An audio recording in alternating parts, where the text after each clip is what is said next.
Hanggang sa muli po ito sa Ernie Baron. Always remember, kung walang knowledge, walang power.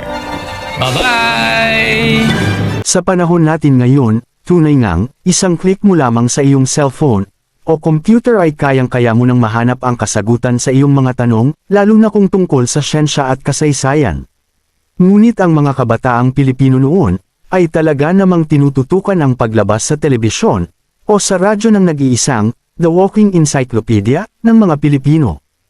Pero bago ang lahat, ay inaanyayahan ko kayong mag-subscribe sa ating channel at i-click ang notification bell para lagi kang updated pag nag-upload ako ng mga bagong kong video.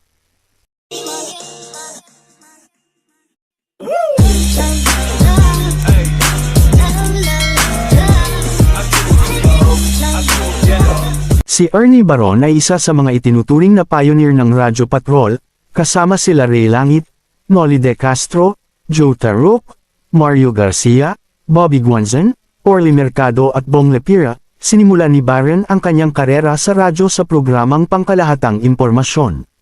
Gintong kaalaman sa lumang DZAQ, na naging DZMM Radyo Patrol sa Is-30. Noong panahon ng martial law, nagtrabaho rin siya bilang isa sa mga news anchor ng istasyong DZSA, 1230 kHz, ngayon ay DWXI 1314 AM. Pinakahuli ay ang pagiging TV host nito sa Knowledge Power at programa sa DZMM na nagpapayo ng mga herbal medicinal plants o mas kilala sa Cleansing Diet at Pito-Pito, at Baron TV Antena.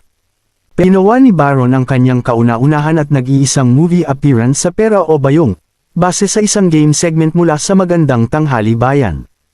Si Ernie Baron ay ikinasal kay Josephine Baron, at nagkaroon ng isang anak na babae na pinangalanang Shirley.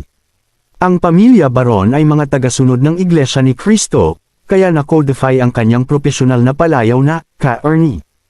Tuwing linggo ay mayroon siyang health seminar sa Camies Road sa Quezon City, at dito mo rin mabibili ang Baron Triangle na madami di umanong mga health benefits.